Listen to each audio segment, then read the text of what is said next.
Alright, so this is part 2 of this series working with databases on IONOS. In the last video we set up some web space we could work on, and then we went in and created a new database.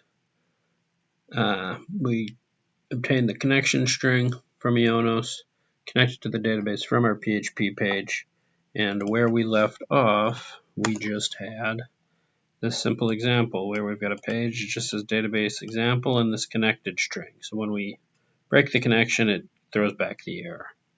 So in this video, we are going to bounce over to IONOS, get into the database, and we're going to create a couple database tables,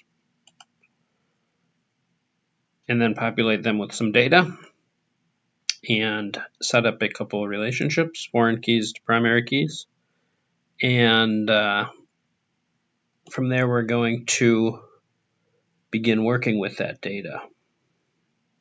And for our example, we are going to get into this database, and we're just going to set up a very basic music catalog that will have artists or bands. It will contain their albums. Their albums have songs.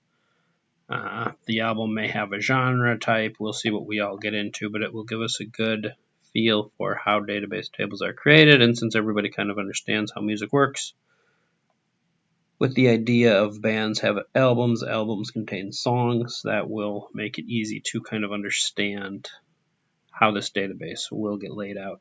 So I did click into our database. I can go to PHPMyAdmin right here just by hitting Edit Database. And this is going to take us to our empty database we created in the last video and let us very easily create new tables for this database. So the first thing we're going to do is create a new table. So if I click into the database, it's going to tell me we don't have any tables. We can create a table. So we're just going to call this artist. A number of columns. We're going to have, we'll probably leave it fairly short for now. I'm going to go 5. So we're going to have an artist ID, and we'll talk about that in a minute. We're going to have the artist name. We might have a biography, a brief history, maybe an image, and then maybe like a created date that the database stores when the record is added. So we're going to hit go, and our table name is going to be artist. And here we're going to create an artist ID. So this is going to be an auto-incrementing integer that lets us uniquely identify this row. So when we want to edit a row in this database, we would write a query where edit artist name, set artist name equals to something, where artist ID equals, and that's why that this column is valuable or required even. The length is how many characters do we want it to be. So it's going to be able to be 11 characters long. Certainly we'll never exceed that. You could probably do much less. I always just do 11. I don't know why. And then we're also going to set auto incrementing. So every new row we enter, it's going to start at 1, then it's going to go to 2, then 3, then 4. So every row will have a unique ID. It will be impossible to make them duplicate because they're auto incrementing here and it's a primary key. If you were to try to duplicate it, your database is going to yell at you because it knows it would break a lot of other things. So here let's go to artist name, and we're going to choose varchar for the data type. So it's variable character. So how many characters do we want this to hold? Let's let it hold up to 40 characters. And let's do 80 in case there's a long artist name. So we can also set a default value if we want to. If we do none, it does default to not null, meaning it needs something, whether that's an empty string or what. I'm just going to set this to null. And then I think we said we also wanted a bio, so maybe a biography of this artist. We'll let this be longer. And then we can give it an image. This will be varchar. And we'll make it 40 characters long. So if we want to upload an image of the band or an image of the artist file, we would then just reference the file name in this field. And here, let's just do created date time. And this doesn't really matter. I'm kind of doing it just so we can look at something else where we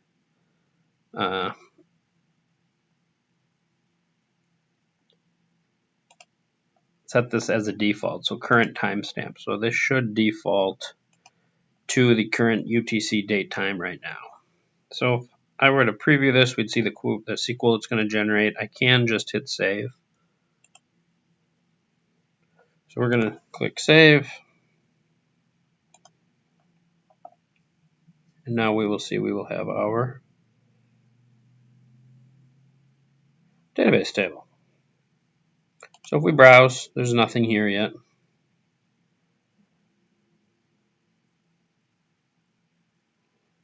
Before we add anything, let's add a new table. Click New here. We're going to call it Album. So this is going to house the albums that the different artists have created. Just like before, we're going to go to Album, Album ID, integer, we're going to make it 11. We're going to make it an auto incrementing primary key. And here the album title, I'm just going to put title, varchar, and we'll give this 80 characters. Maybe we want to house the release year.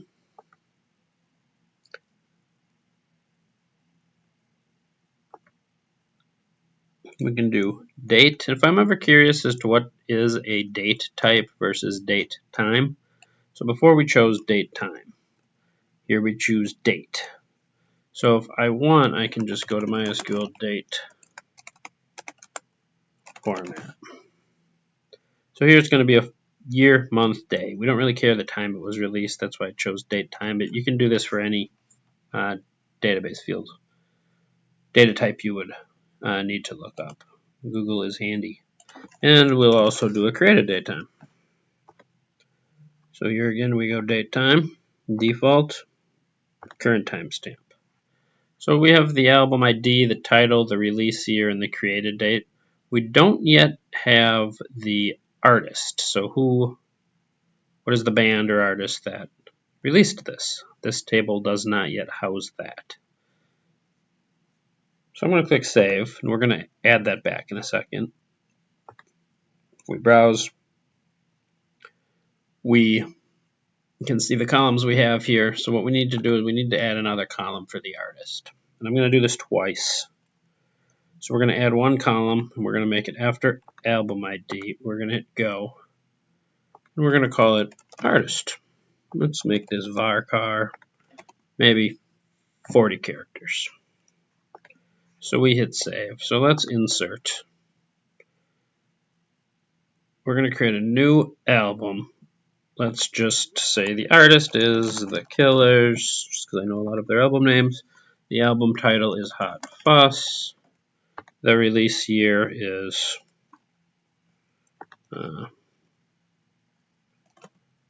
think it came out in 2002, and I'm just going to make up 0101. And this created date current timestamp. So I'm going to hit Go. We're going to hit Browse. So we've got an album in. Let's do one more.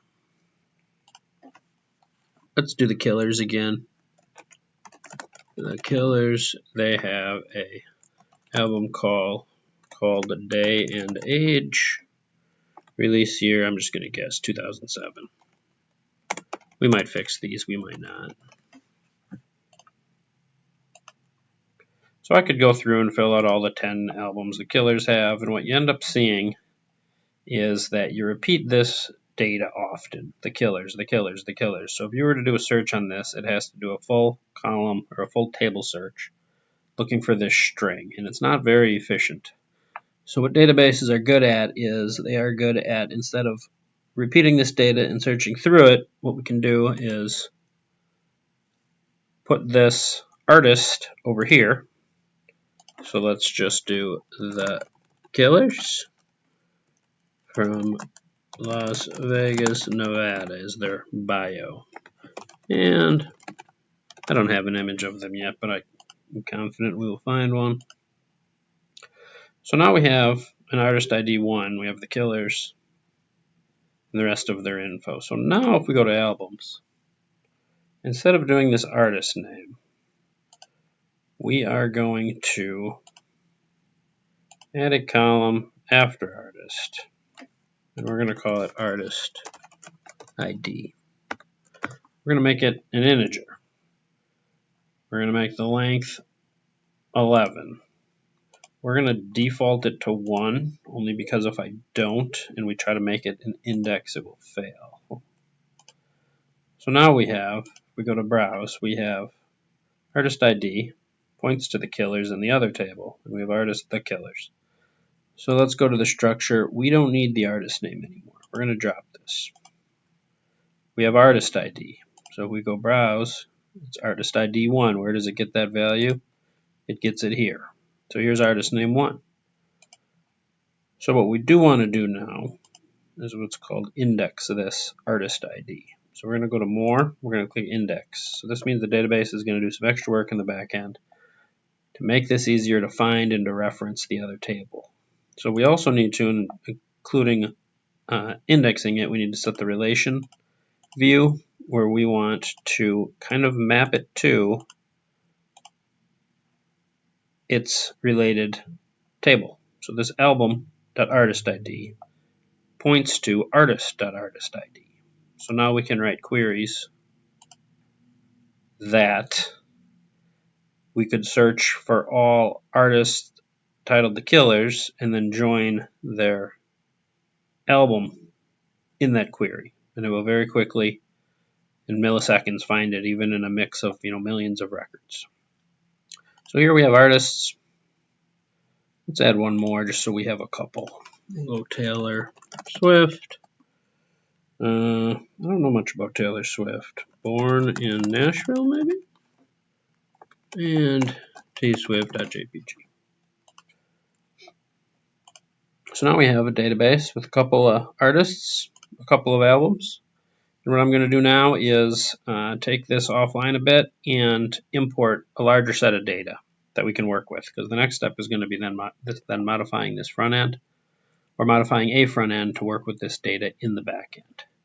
So just for getting a database set up, I think this was a decent example on how to create a couple tables, specify some data types, and also set up multiple tables that have foreign keys to one another that we will then use in just a bit with our PHP front end.